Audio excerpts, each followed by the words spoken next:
Sahil müəllim, çox maraqlı bir sual var. Deyir ki, avtobus gələndə ona yolu nəzakətmi xatirinə verirlər? Avtobus gəlir və nəzakətlə desən, yol sənindir. Bu yox, sadəcə o avtobusdur və tapdalayır keçər.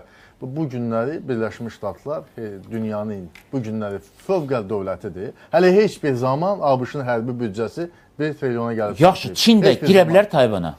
Prezident yarandı və artıq Çin hesab edirəm ki, ABŞ-ın bu addımını, Venezuela addımını toy bayram kimi qarşıladı. Nəticənin müsbət həlli gəlirsə girəcək. Çinin qarşısını nə alacaq? Hələ biz danışmaq istəmədiyimiz mövzular var da. Məsələn, əgər bu şəkildə olsa, bəli. Siz baxın, əgər Qreylandiya istənilən formada tutulur, Çin Tayvana girir. Sonra o deyilən 5 dövlət ki var ha, onların sabah başqa bir dövləti öz ətrafında ilhaq eləməyə arzusu düşür. Bunun qarşısında kim olacaq? Hindistan məsələn Bangladeşidir. Təhlükə odur da. Təhlükə odur.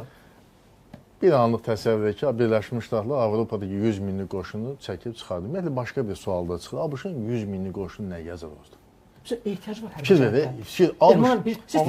Venezuela gəmisini tutanda... Yox, mən başqa şey deyirəm. Danimarka, Britaniya, Fransa tək eləməmişdir. Biz bayaq dedik, dövlətlər, Sahil müəllimdə deyir ki, bugün müstəqil dövlət yoxdur. Sən müstəqil dövlətsən, səndə başqa bir xarici dövlətin qoşunu nə gəzir?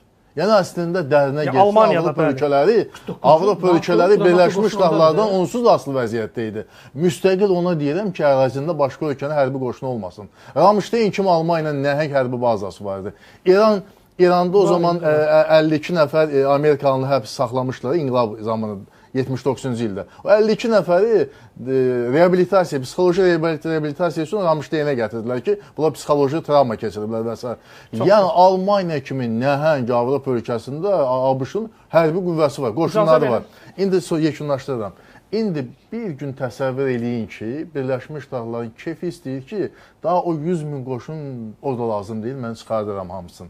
Çıxardığında bilirsiniz nə olacaq? Nə? Məlum olacaq ki, bu Almaniya ilə Fransa ikisinin NATO ölkəsi bunların ərazi problemləri var, bir-birini heç həllini tapmamışmış. ABŞ var deyə donmuşmuş. Məlum olacaq ki, Polşanın Ukrayna qərbinə iddiası var. Məlum olacaq ki, Macar və Rumıniyanın Ukrayna arasında iddiası. Məlum olacaq ki, Rumıniya ilə Macaristan bir-birinə qarşı ərazi iddiası var. Yəni də Sem dayının geri çəkilməsi ilə məlum olacaq ki, Avropa ölkələrin özünü, necə deyərlər, qan çanağına çevrilə bilər. Gəlin bunu da hesablayalım.